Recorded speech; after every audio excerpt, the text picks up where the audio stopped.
Lo ocurrido en el museo o con el Museo de la Memoria es también la constatación que en otros lugares y en otras circunstancias, en medio de esa hipocresía que tanto nos caracteriza, nunca se ha analizado en serio la llegada mediante un golpe de Estado de los militares al poder en nuestro país.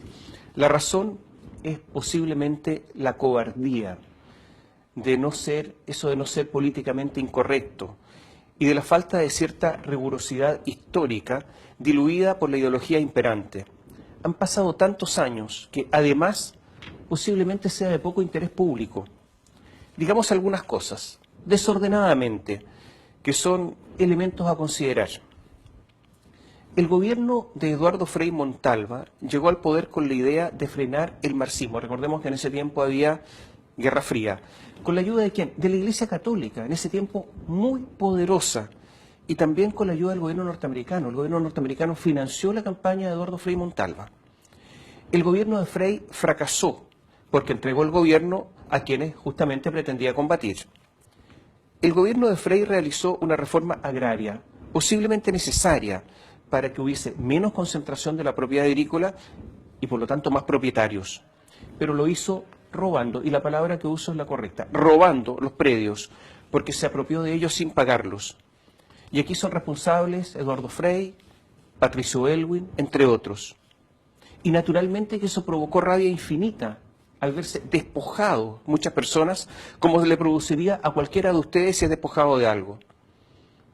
Y además la reforma de Frei no hizo ningún propietario, creó los asentamientos campesinos. El gobierno de Frei fue el primero que impulsó el marketing político en serio y abusó del poder del Estado con respecto a eso. ¿Sabía usted que bajo el gobierno de Eduardo Frei Montalva todos los días, sí, todos los días a las 12, había una cadena nacional obligatoria de radio para hacer propaganda al gobierno y comenzaba no con la canción nacional, sino con el himno de la democracia cristiana, el Brilla el Sol? Todo eso fue destruyendo también la democracia. Si la candidatura de 1970 fue una candidatura importante, sí, la de Radomiro Tomic, pero fue una candidatura de izquierda, tanto que era muy parecida en cuanto a programa a la candidatura de Salvador Allende. Chile había perdido el centro político. Y recordemos que la ADC es especialista en tropezar varias veces con la misma piedra. Salvador Allende, que en un comienzo era una especie de socialdemócrata, se radicalizó con el influjo de la revolución cubana, la revolución castrista. Le empezaron a gustar las armas, a disparar los fines de semana, a tener guardias armados profesionales y personales. Y lo mismo ocurrió con el Partido Socialista. En el famoso Congreso de Chillán de 1967, el Partido Socialista dice que no cree en la democracia. Y las palabras son muy importantes, sino que lo diga el defenestrado ministro de las Culturas, el recién defenestrado. ¿Qué dijo en 1967 el Partido Socialista? Dijo textual: el Partido Socialista como organización marxista-leninista plantea la toma del poder como objetivo estratégico a cumplir por esta generación para instaurar un Estado revolucionario que libere a Chile de la independencia, de la dependencia y el retraso económico y cultural. Y dice, la violencia revolucionaria es inevitable y legítima. Resulta necesariamente de carácter represivo y armado del Estado de clase.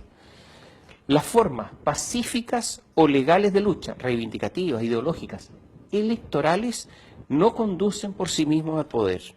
Bueno, resulta que este partido, 3 años después del Congreso de Chillán, era gobierno. Y naturalmente que estas palabras son importantes. Es posible sostener que el gobierno de Allende infringió normas de convivencia democrática, sí. Además de una frivolidad, la de Allende, ocultada por su valiente jornada del 11 de septiembre de 1973, ese día Allende fue muy valiente, su vocación por grupos armados es inaceptable, porque además, evidentemente, que eso hace discutible su vocación democrática.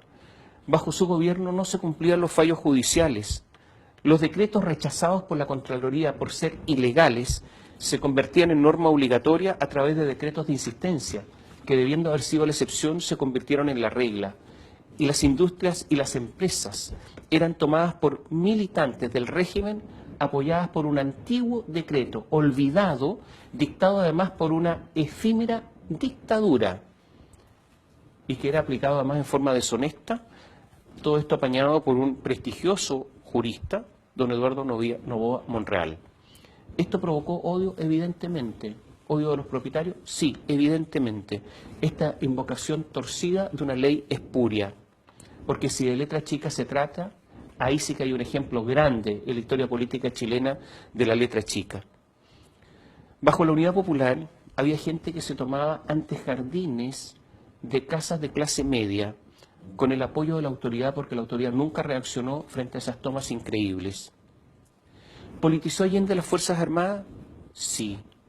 O sea, ni más ni menos contribuyó a que las Fuerzas Armadas les gustara el poder.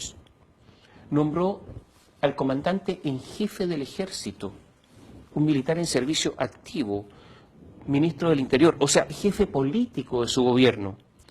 ¿Cómo se cumplía la norma constitucional de que las Fuerzas Armadas eran obedientes y no deliberantes? Contéstese usted mismo.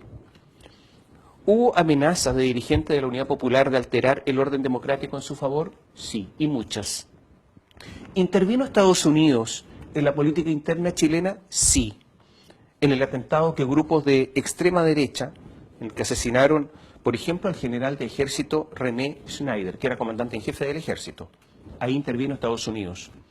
¿Fue determinante la intervención de Estados Unidos en la caída de Allende? Yo creo que no. ¿Hubo apoyo mayoritario al golpe militar? Imposible medirlo, pero lo más probable es que sí hubo un apoyo mayoritario. ¿Era necesario el golpe militar para quienes querían terminar con el gobierno de Allende? No. Recordemos que la mañana del 11 de septiembre de 1973, Allende iba a llamar un plebiscito, donde se iba a resolver si él seguía gobernando o renunciaría.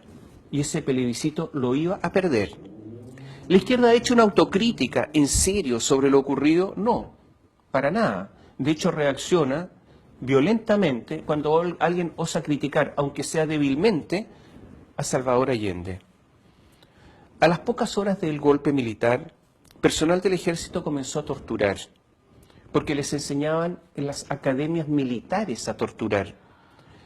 ¿Alguien se ha preguntado por qué en democracia teníamos un ejército de potenciales torturadores profesionales?